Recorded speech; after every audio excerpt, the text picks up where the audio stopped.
In today's video, I'm going to teach you how to find an Airtable record ID. If you're working with Airtable automations, APIs, integrations, or formulas, there will be times when you need the exact record ID for a specific item. This ID is different from the visible fields in your table, and it's useful because it uniquely identifies one record inside your base. In this walkthrough, I'll show you how to locate it quickly and copy it accurately. To begin, open Airtable and go to the base where your data is stored. Once you're inside the correct base, navigate to the table that contains the record you want to identify.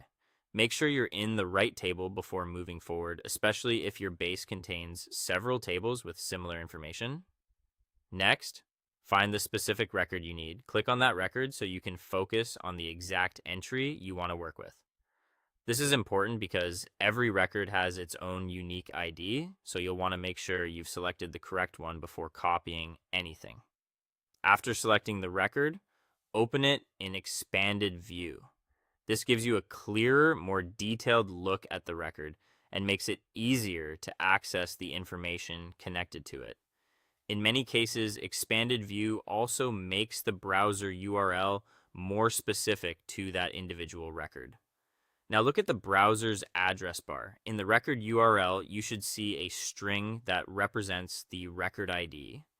Airtable record IDs usually begin with rec, followed by a combination of letters and numbers.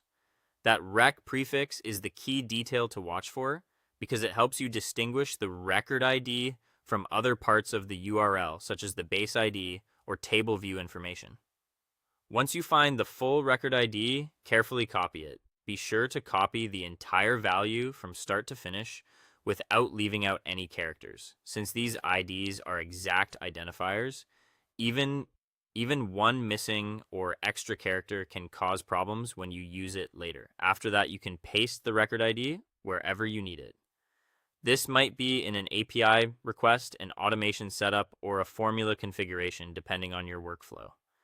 Using the correct record ID helps Airtable and connected tools point to the exact record you intend to reference.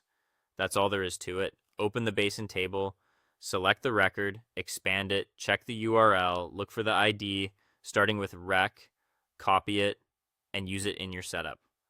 Once you've done it a couple of times, it becomes a very quick and easy process.